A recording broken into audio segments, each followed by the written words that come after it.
আসসালামু আলাইকুম, কেমন আছেন সবাই? আশা করি ভালোই আছেন। তো রান্নার জন্য রেডি করে নিলাম। আর এখানে যে ইত্যাদির জন্য রেডি করে নিয়েছি। আর এই যে রান্নার জন্য এখানে আমি শোল মাছ নিয়ে নিয়েছি। তো শোল মাছ কালকে আনছিল দুইটা। তো ওখান থেকে সিলে আমি শোল মাছটা কিন্তু সিলে রান্না করা হয় বেশিরভাগ। তো সিলে নিয়ে নিয়েছি, বায়াম মাছের মতো হয়ে গেছে। বায়াম মাছের মতো করে এতে ভুনা করে নেবো। আর এই যে ইত্যাদি রেডি করে নেবো। এদিকে এই যে পুষির খাবার সিদ্ধ করে দিয়েছি, কলিজা পা কলিজা এগুলো পুষির নাকি দিয়ে দিয়েছি। আমাদের বিড়াল আছে, এর নাকি দিয়ে দিয়েছি।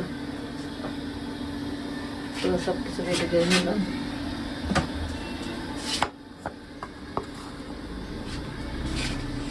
তো এগুলো ধুয়ে দিয়ে রেডি করে নিয়েছি। আর এখানে ডালটা মাখায় নেবো আর রান্নাটা বসায় দেবো, একটা আগিয়ে রাখবো।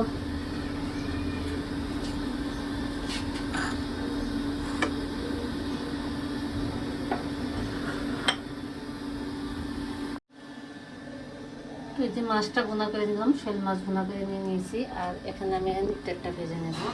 এখানে একটা আলুর চপ, ডিমের চপ, বেগুনি, পেঁয়াজু, আর এখানে এই যে কাবাব ছিল বানানো। তো এগুলো ভেজে নেব। তো এখন আমি ইটটাগুলো ভেজে নিচ্ছি। তো গ্যাসটা একটু আছে, কী যে হয় কে জানে। এইটুক থাকলেও কিন্তু গ্যাস ভাজা হয়ে যায়। প্রথম দিন কিন্তু ছিল এটা, কালকেও কিন্তু ছিল, হয়ে গেছে। তো এই যে কয়েকটা পেঁয়াজ আর কয়েকটা বেগুনি ভেজে নিয়েছি। আর এই পরে দেন গ্যাসটা কমে গেছে। আর এগুলো দেন একদম খুললো না একটু। এগুলো ভাজা হয় আর এইগুলো কিন্তু ভাজা হয়ে গেছে, গ্যাসটা কমে গেছে।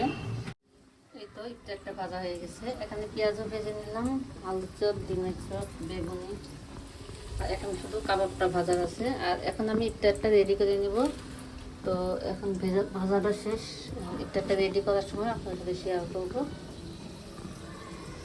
একটা ভেজে নিয়ে আসলাম, ভেজে নিয়ে এসে যে একটা রেডি করে নিলাম। আর এখানে যে ভাজা পোড়াটা নিয়ে আসছি, আর ফল কেটে নিয়েছি। আর এই যে ফল মানে সব কিছু রেডি করে নিয়ে নিয়েছি।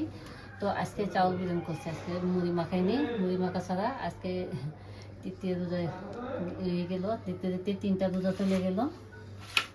তো আজকে এই যে একটা কী করছি তো আপনার সাথে শেয়ার করা হলো। তো পরবর্তী কী রান্না করছি আপনার সাথে শেয়ার করবো।